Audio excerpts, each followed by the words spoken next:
واحد ورا التاني الطلاب المتفوقين بيختفوا، وكل واحد فيهم بينتهي بطريقة مرعبة كأنه دخل حفلة عيد ميلاد ملعونة. القصة بتبدأ ببنت اسمها برانديت خارجة تقابل صاحبتها، وهي في الطريق بتقابل بيترسون اللي هي مديرة المدرسة وكمان صاحبة السكن اللي عايشة فيه. بتفكرها بجماعة أفضل 10، ودي شلة من أذكى وأغنى طلاب المدرسة، وبرانديت واحدة منهم. الجماعة دي متعودين يتقابلوا كل ليلة، وقبل ما تمشي بيترسون بتأكد عليها ترجع قبل نص الليل. برانديت بتركب عربيتها، لكن فجأة شخص غامض بيظهر من وراها وبيحاول يخنقها. هي بتتوتر طبعا بس بتتصرف بسرعة وبتعمل نفسها ميتة، فبتفلت منه وتهرب. بس المشكلة ان الشخص ده بيكمل وراها ومش بيسيبها، وهي مرعوبة بتقابل حد تعرفه فبتحس بالأمان للحظة، لكن الصدمة ان الشخص ده بيطلع سكينة وبيخلص عليها فورا، وهنا أول ضحية بتقع. بعد كده المشهد بينتقل لمطعم، وباقي أعضاء أفضل 10 مستنيين برانديت مستغربين تأخيرها، بس محدش متخيل اللي حصل. الأجواء في المكان متوترة شوية بسبب شوية رجالة كبار عاملين دوشة. جراجي كان متضايق من الأول وفي الآخر بيقرب يتخانق معاهم. رودي بيزود الموضوع وبيستخدم فار ألفرد علشان يضايقهم أكتر، فالدنيا بتسخن. أول ما يحسوا إن الموضوع هيقلب بخناقة كبيرة بيهربوا بسرعة قبل ما حد يمسكهم، وهم خارجين بيوصلوا عند جسر متحرك، وفجأة بيقرروا يعملوا حركة مجنونة، يعدوا بالعربيات والجسر بيترفع. معظمهم داخلين في الموضوع كنوع من التحدي، لكن فيرجينيا واضح إنها مرعوبة، وهي راكبة مع جريج وإيميليا بتنهار من الخوف وهو بيزود السرعة. ورغم إن الجسر بدأ يطلع فعلا،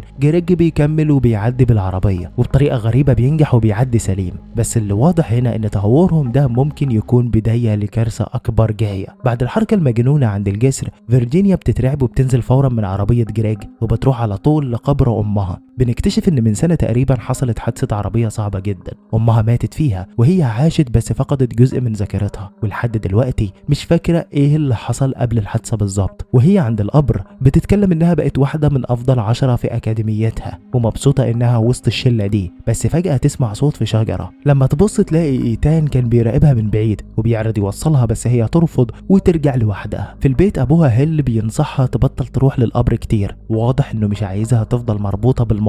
لكن في نفس الوقت إتيان بيظهر جانب غريب جدا، بيدخل أوضتها في السر ويسرق ملابسها، وده بيوضح إنه مش طبيعي خالص. تاني يوم في المدرسة بيترسون بتسأل الشلة عن برانديت، بس محدش عنده أي فكرة عنها، وده أول مؤشر إن اختفائها هيبقى موضوع كبير. بعد المدرسة فيرجينيا بتروح للدكتور النفسي بتاعها ديفيد، وبتشرح إنها عملت عملية في المخ علشان تساعدها ترجع ذاكرتها واحدة واحدة قبل الحادثة. مع الوقت بقت شايفة ديفيد كأنه أب ليها، خصوصا إن أبوها الحقيقي دايما مشغول وسايبها لوحدها، فبقت تثق فيه جدا. بعد كده تروح تتفرج على سباق إتيان والولد بيكسب المركز الأول. الشلة تقرر تحتفل في المطعم زي العادة، بس هنا يحصل موقف غريب. إتيان يوري فيرجينيا الحاجة اللي سرقها منها، هي بتتصدم وبتتضايق جدا وبتبعد عنه فورا. واضح ان الخطر مش بس من القاتل لكن كمان من الناس اللي حوالينها. فيرجينيا بتحكي الآن عن اللي حصل، وان إتيان سرق هدومها، وآن بتأكد لها ان دي عادة عنده من زمان، وده يوضح قد ايه شخصيته مريضة. في نفس الليلة إتيان واقف بيسخن الموتوسيكل بتاعه، وفجأة القاتل الغامض يظهر وراه من غير ما يحس. صوت الموتور عالي فمش سامع اي حاجة. في اللحظة القاتل يلف وشاح إتيان في سلسلة الموتوسيكل، ومع التشغيل الوشاح يشد على رقبته بعنف لحد ما يموت في ثواني. في نفس الوقت باقي الشلة في المطعم مستغربين ان إتيان ما جاش حفلة نجاحه، وكمان ألفريد مختفي هو كمان.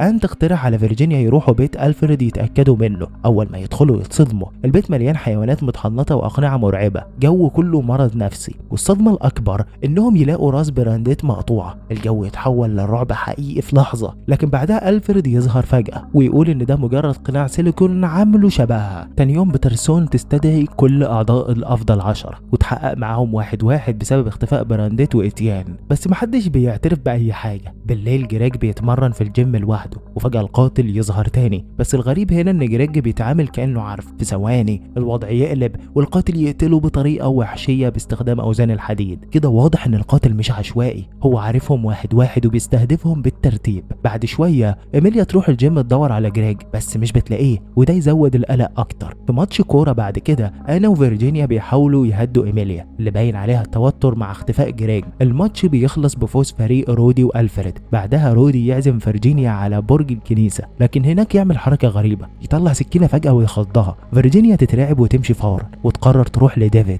وهي رايحة بتشوف مريض حالته صعبة، وده بيرجع لها ذكريات العملية اللي عملتها في المخ. ومن هنا تبدأ تحس إن في حاجة مش طبيعية فيها، كأنها اتغيرت ومش فاهمة إيه اللي بيحصل ليها. ديفيد يحاول يطمنها ويقول ان ده طبيعي مع رجوع الذاكرة. تاني يوم بعد اختفاء 3 طلبة المدرسة تبدأ تحقيق. الشرطة تلاقي وشاح ومعاه جمجمة في جنينة المدرسة، فيخافوا كلهم لكن يطلع في الاخر مش حقيقية. في نفس الوقت فيرجينيا بتقابل رودي في المكتبة وبتحس براحة انه لسه موجود، لكن جواها خوف بيكبر انها ممكن تكون بتأذي اللي حواليها من غير ما تحس. عند المسبح مع اصحابها بتشوف ماجي وهي بتغوص، وفجأة تفتكر ان امها ماتت غرق. الذكرى دي بتزود توترها جدا. بعدها تروح لقبر امها بس من غير ما تعرف ان ألفريد ماشي وراها وهو بيحاول يعترف لها بمشاعره، لكن فجأة فيرجينيا تهاجمه وتطعنه لحد ما يموت. في اللحظة دي كل حاجة بتتغير وبيبدأ يتكشف ان القاتل الغامض ممكن يكون فيرجينيا نفسها، خصوصا انها لابسة نفس القفازات اللي القاتل بيلبسها. تاني يوم الصبح ابوها هيل بيسافر بسبب الشغل وهي بتزعل لانه مش هيحضر عيد ميلادها، لكنه يوعدها انه هيحاول. بالليل باقي الشلة بيروحوا حفلة المدرسة وهناك فيرجينيا تاخد ستيف وتروح بيه البيت. في الاول الجو عادي بياكلوا سوا، لكن فجأة شخصيتها المظلمة تظهر وتقتله بطريقة وحشية باستخدام سيخ الشوي. الصبح انا تيجي لفيرجينيا وتقول لها انها كانت مع ستيف امبارح، لكن الصدمة ان فيرجينيا مش فاكرة اي حاجة من ده. وهي في الحمام تبدأ تسترجع حادثة العربية وتفتكر ان امها كانت متعصبة، ولما حاولوا يعدوا الجسر اتحبسوا في النص والعربية وقعت في النهر وامها ضحت بنفسها علشان تنقذها. تفوق من الذكرى على صدمة اكبر، الحمام كله مية، ولما تبص في البانيو تلاقي جثة آن. تنهار تماما وتتصل بديفيد، ولما يجي يدور على الجثة تختفي فجأة. هنا فيرجينيا تبدأ تفقد السيطرة وتقتنع انها ممكن تكون هي اللي بتقتل من غير ما تحس، وكأن عندها شخصية تانية هي اللي بتعمل كل ده. فيرجينيا بتقول لديفيد ان ممكن شخصيتها التانية ظهرت من يوم الجسر، نفس المكان اللي حصلت فيه حادثة مع امها، وكأن الصدمة رجعت وطلعت جانب تاني جواها. الكلام بينهم يفضل مستمر لحد نص الليل، واللحظة دي تبقى عيد ميلادها، فديفيد يعدي عليها ويقف جنبها. بما انها لوحدها يقرر يفضل معاها في البيت لحد ما ابوها يرجع. تاني يوم محقق بيجي يسأل عن آن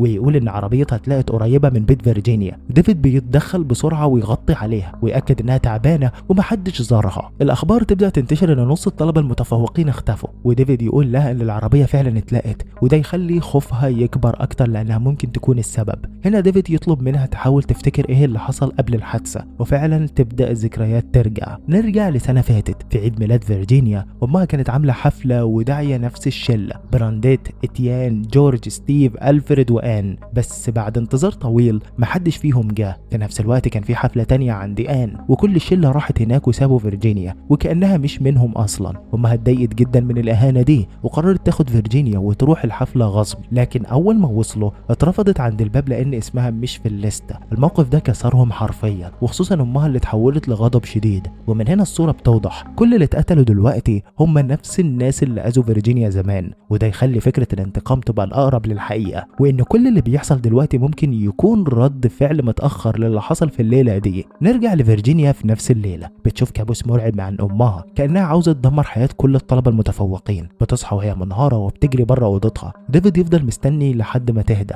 لكن فجأة ترجع له وهي شايلة سيخ حديد وبدون تردد تهاجمه وتقتله. بعد شوية ابوها هيل يرجع البيت علشان يلحق عيد ميلادها، لكن اول ما يدخل يشوف دم في كل مكان ويبدأ يقلق لانها مش موجودة. وهو بيدور يقابل ايميليا وشكلها مصدومة كأنها شافت حاجة بشعة. بعدها يروح لقبر امها فيلاقيه مفتوح، والمفاجأة ان جثة ديفيد جوه التابوت وجثة الام مش موجودة. الخوف يزيد، ولما يدور اكتر يشوف نور جاي من كوخ قريب، يدخل ويتصدم صدمة عمره. جثث كل الطلبة المتفوقين المختفيين ومعاهم جثة الام كمان. وفي وسط الرعب ده فيرجينيا تدخل وهي شايلة كيكة عيد ميلادها كأنه ولا حاجة حصلت، وبكل برود بعد ما تطفي الشمع تقتل ابوها بالسكينة. لكن هنا المفاجأة الكبيرة بتظهر، ان في 2 فيرجينيا، واحدة حقيقية والتانية مزيفة. المزيفة هي اللي كانت بتقتل الكل بما فيهم ديفيد وهيل، اما الحقيقية كانت متخدرة ومش واعية طول الوقت. ولما المزيفة تيجي تقتل الأصلية فيرجينيا تفوق وتقاوم، وخلال الخناقة القناع يقع، والصدمة اللي تحت القناع هي آن. بتكشف إن آن كانت شايلة حقد كبير جدا من زمان،